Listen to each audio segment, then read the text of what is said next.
अब बात कर लेते हैं दिल्ली के पॉल्यूशन की, जिसके चलते मेरे नाक और आंख से लगातार पानी आ रहा है। ये दिल्ली के पॉल्यूशन का असर है। जो मेरा सीना है वो चोक सा नजर आता है। मुझे ऐसा लगता है ये सीना चोक हो गया है। पॉल्यूशन से दिल्ली एनसीआर कराह रहा है। हालात बद से बदतर होते जा रहे हैं। हर साल प्रदूषण को कम करने के वादे किए जाते हैं, लेकिन पॉल्यूशन हर साल विकराल रूप धारण कर लेता है। हर साल की तरह इस बार भी पॉल्यूशन पर सियासी घमासान मचा हुआ है। वहीं सुप्रीम कोर्ट ने दिल्ली सरकार के कई फैसलों पर सवाल उठाए तो कई सलाह भी दी है पॉल्यूशन से निपटने के लिए, जैसे दिल्ली बॉर्डर के 9 टोल प्लाजा को क्या अस्थायी तौर पर शिफ्ट करने पर विचार किया जा सकता है। दिल्ली सरकार ने स्कूल क्यों बंद किए। ग्रैब के निर्देश हाइब्रिड के लिए हैं। दिल्ली सरकार सुपर स्पेशलिस्ट न बने। 9 टोल प्लाजा क्या हो सकते हैं शिफ्ट। एनएचएआई एमसीडी को इस पर विचार करने को कहा है।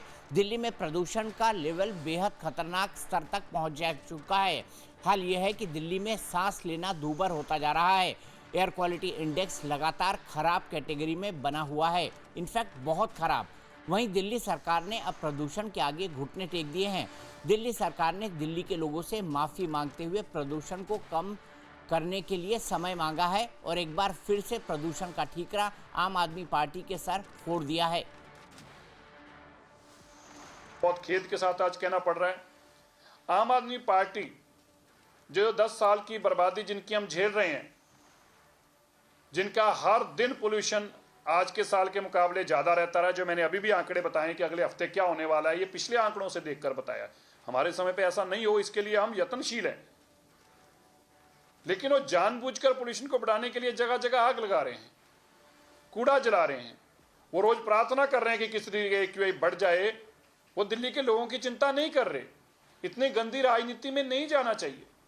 मैं आम आदमी पार्टी के सभी लोगों से हाथ जोड़कर विनती करता हूं, मत ऐसा कीजिए।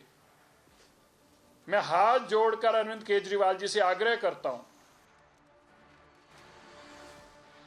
मनजिंदर सिंह सिरसा ने एक तरफ दिल्ली के लोगों से प्रदूषण को लेकर माफी मांगी, वहीं प्रदूषण का सारा जिम्मा भी पुरानी सरकारों के सिर फोड़ दिया। सिरसा ने यहां तक कहा कि प्रदूषण की गुनाहगार पुरानी दिल्ली की आम आदमी पार्टी सरकार है, इस पर आप भड़क गई है। केंद्र में आपकी सरकार, राज्य में आपकी सरकार, एमसीडी में आपकी सरकार, एलजी आपका, हरियाणा में आपकी सरकार, यूपी में आपकी सरकार। हर राज्य में आपकी सरकार होने के बावजूद, केंद्र में आपकी सरकार होने के बावजूद दिल्ली का प्रदूषण कम नहीं हो रहा है। दिल्ली के प्रदूषण को कम करने के लिए आप कोई काम नहीं कर रहे हैं और अभी भी आपको ब्लेम अरविंद केजरीवाल को करना है। मतलब आप अपने गुनाहों और अपराधों को छिपाने के लिए सिर्फ एक आदमी को टारगेट करके कब तक राजनीति करेंगे। लेकिन सवाल यह है कि पिछले 8 महीने से दिल्ली में बीजेपी की सरकार जिस मुद्दे पर आई उसे मुद्दे पर यू टर्न क्यों ले रही है, जिम्मेदारी से क्यों बच रही है और प्रदूषण का ठीकरा क्यों आम आदमी पार्टी के सर फोड़ रही है। अब जब दिल्ली में ग्रैब 4 लागू है तो दिल्ली का सवाल है कि ग्रैब 4 लागू गाड़ियों पर बैन से क्या प्रदूषण रुक जाएगा। BS4 वाहन किस आधार पर बैन किए गए। BS4 वाहन भारत में लागू उत्सर्जन मानक के हैं। BS4 वाहन 1 अप्रैल 2017 से पूरे देश में लागू हैं।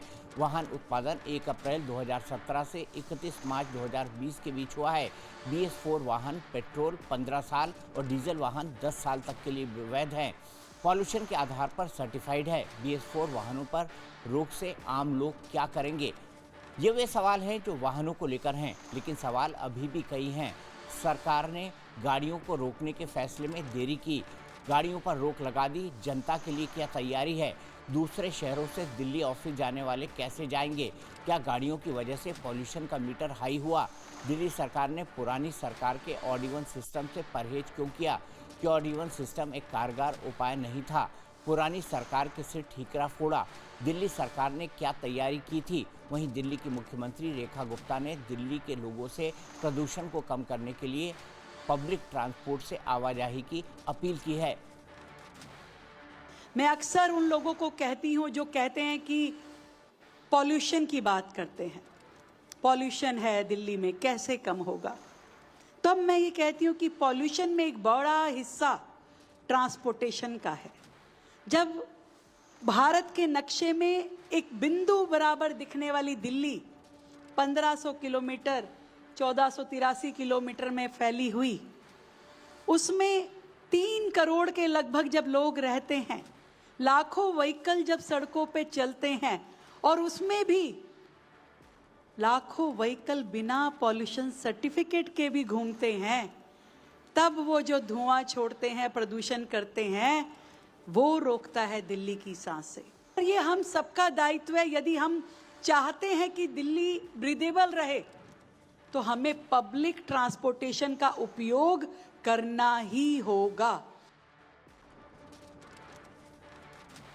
सवाल है कि आखिरकार प्रदूषण का हल क्या है। हालांकि सरकार का दावा है कि सरकार ने एयर पॉल्यूशन मिटिगेशन प्लान 2025 बनाया है, जिसके तहत 25 पॉइंट विंटर एक्शन प्लान तैयार किया गया है, लेकिन जिसमें एंड ऑफ लाइफ व्हीकल्स पर पूर्ण प्रतिबंध भी शामिल है। वहीं हकीकत यह है कि दिल्ली की हवा में घुला जहर कम होने का नाम ही नहीं ले रहा।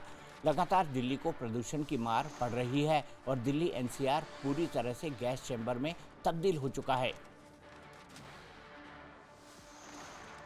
12 साल से केंद्र में इनकी सरकार है।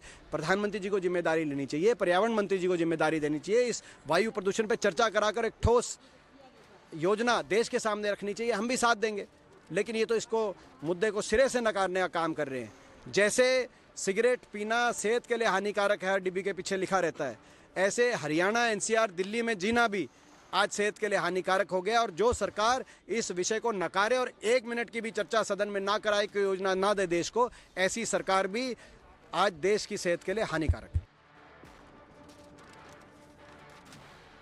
इस बीच भारत में चीनी दूतावास ने दिल्ली की मदद के लिए हाथ बढ़ाया है। दूतावास की प्रवक्ता यू जिंग ने सोशल मीडिया पर 6 फार्मूला बताए हैं, जिसमें दिल्ली में पॉल्यूशन कम हो सकता है। दावा किया जा रहा है कि बीजिंग में 40% तक प्रदूषण इसी से कम हुआ। सख्त नियम अपनाएं। चीन ने 6 मानक जैसे कड़े उत्सर्जन नियम लागू किए। पुराने उच्च उत्सर्जन वाहनों को स्टेप वाइज तरीके से हटाएं।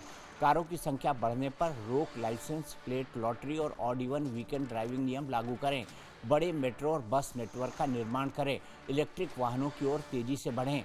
पड़ोसी राज्यों के साथ मिलकर उत्सर्जन कम करें।